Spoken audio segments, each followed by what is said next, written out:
La troisième chose que la bénédiction amène, hein, c'est la faveur. La faveur. Elle va ouvrir des portes. Elle va te favoriser. Tu vas être au milieu de 100 personnes, c'est toi qu'on va voir. On va chercher à voir quelqu'un d'autre. Dieu va prendre la tête de la personne et va la tourner vers toi. Parce que la faveur est sur toi, parce que tu es béni. Pourquoi je vous donne cela?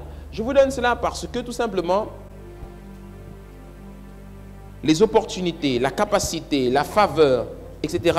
sont des choses qui font partie de la bénédiction. Mais quand quelqu'un choisit de désobéir, parce que la malédiction est le contraire de la bénédiction, si tu étais béni et que tu avais la capacité, maintenant que tu es maudit, tu as quoi? L'incapacité.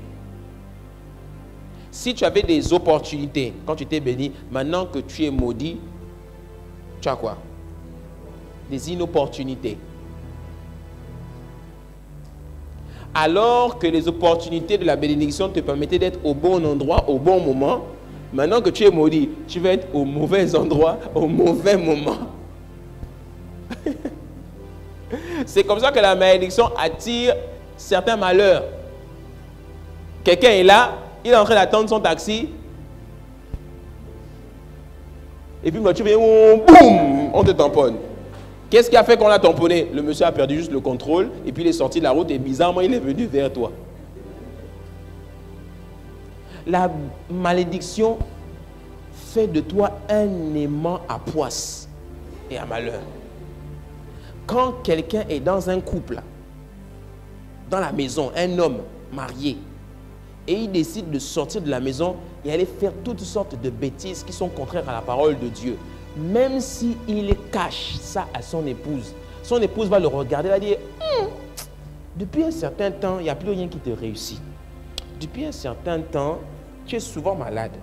Depuis un certain temps, tu as des insomnies la nuit. Depuis un certain temps, je te vois beaucoup gesticuler dans ton sommeil. Depuis un certain temps, tu es très oppressé. Depuis un certain temps, tu commences des projets, tu les commences, mais ça n'aboutit pas. Ouais, chérie, je ne comprends pas ce qui se passe. Chérie, tu n'es pas maudit.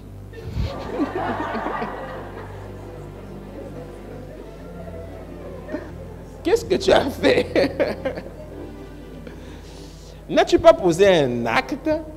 C'est bizarre.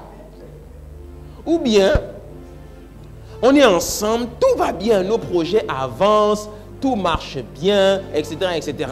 Et puis tout d'un coup, boum, tout se ferme, le ciel se ferme. Qu'est-ce qui se passe? Le désert total dans la maison. L'argent ne rentre plus, la fauche est venue dans la maison, la précarité, les enfants deviennent malades. Mais tu pries, tu dis, mais qu'est-ce qui se passe chez moi là? Il y a une malédiction qui plane quelque part. Israël va à Jéricho, il gagne la bataille. Ensuite, ils vont vers Haï. Et Haï est une petite ville. Et Josué dit, il n'y a pas besoin d'envoyer toute l'armée. Envoyez juste 300 personnes et puis ils vont régler leur compte.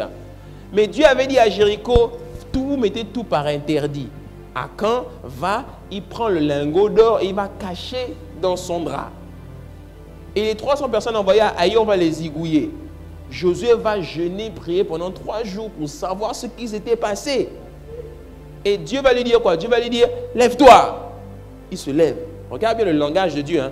Dieu lui dit dans le verset, que fais-tu là? Lève-toi, vous avez péché. Ah. Vous aimez penser que Dieu est très spirituel. Dieu, il n'est pas si spirituel que ça. Il parle de manière concrète. Qu'est-ce que tu fais là? Lève-toi. Seigneur, qu'est-ce qui se passe? Vous avez péché. Vous avez pris ceux qui étaient interdits, etc., etc. Vas-y, il prend Akan, etc. Le lendemain, qu'est-ce qu'il a fait? On connaît l'histoire. Il a pris, il a tué le père, la femme, les enfants, les arrière-enfants. Et il les a tous tués. Tous. Toi, quand tu lis ta Bible, là, tu te dis, mais comment est-ce qu'on a pu tuer même les petits-enfants? Des enfants. La Bible dit qu'on les a lapidés. C'est-à-dire qu'on l'a pris, lui, toute sa famille, on les a mis dans un coin et on a dit au peuple, lancez les cailloux sur eux. Et tous sont morts, même les enfants. C'est ce que la Bible dit, hein, ta Bible là.